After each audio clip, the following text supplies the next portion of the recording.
我係未做區議員之前呢，喺一間老人中心啦，都曾經帶個長者咧嚟過田園呢度咧，就參加呢個田園友情嘅活動啦。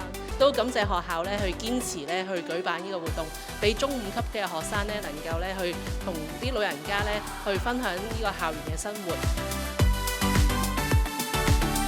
由一個學生帶領一個長者，中間嘅過程咧就全部靠佢哋兩個互動啦。心靈嘅交流咧，其實咧就透過呢啲咁嘅互動啦，人與人之間咧就搭建咗一個橋梁。咁我頭先咧大家都睇到啦，現場非常熱鬧啦。透過呢啲人與人最親密嘅交流咧，同埋心靈上邊嘅交流啦，同埋精神上嘅交流啦，我相信同學同埋長者咧都大家有長幼共融嘅目的啦。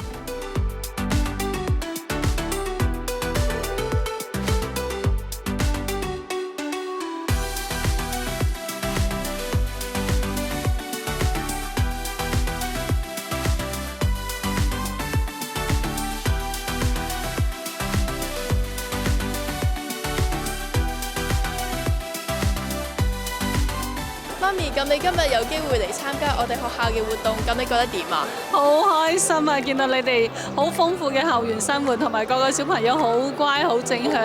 咁你中唔中意媽咪嚟參加你學校啲活動呢？中意啊！我哋可以同媽咪一齊嚟同長者嚟互動啦，我可以增進母女嘅感情啦。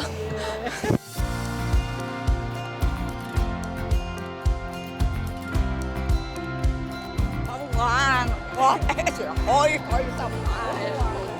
第一次嚟玩，好勁啊！好開心啊！我每次嚟咧都有你哋啲小朋友咧幫我哋帶路啊，帶我哋點樣去玩。咁我唔經唔覺都玩咗10幾年㗎啦。你哋啲學生個個都好親切。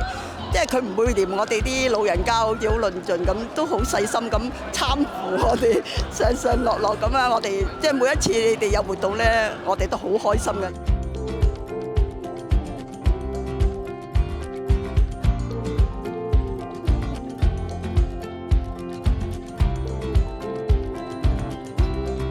今次呢個活動咧，正可以帶咗去一個模範出嚟，希望我哋社區啦多啲好似我哋黃允田學校咁樣去組織年青人同埋長者咧互相嘅互動啦、交流啦，將我哋嘅社區咧即係發放多啲嘅溫情啦。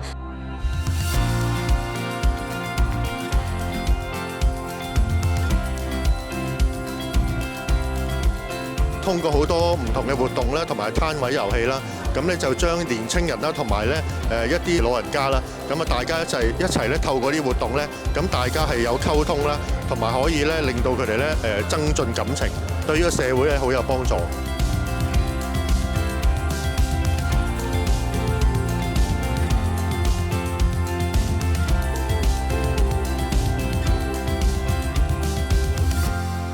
長者咧，其實係有好多長期咧都係缺乏咧同屋企人嘅溝通啦，或者同屋企人嘅照顧啦。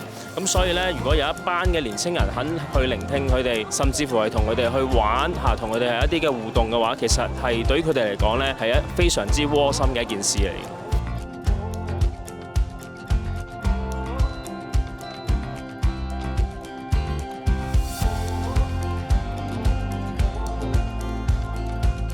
即係其實年青人同埋長者咧係好容易發生摩擦嘅，因為大家都唔明白啦，尤其是而家好多年青人都係透過電腦啦、電話啦去溝通，而長者係唔明點解你唔多啲同我傾偈啊？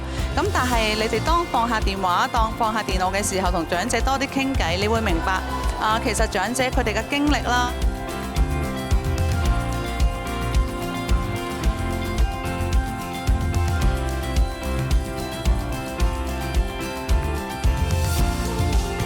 而家呼籲咧，就係有啲年青人啦，希望多啲時間抽出嚟，就係可以去關心啲長者啦，同埋俾多啲關愛佢哋咯。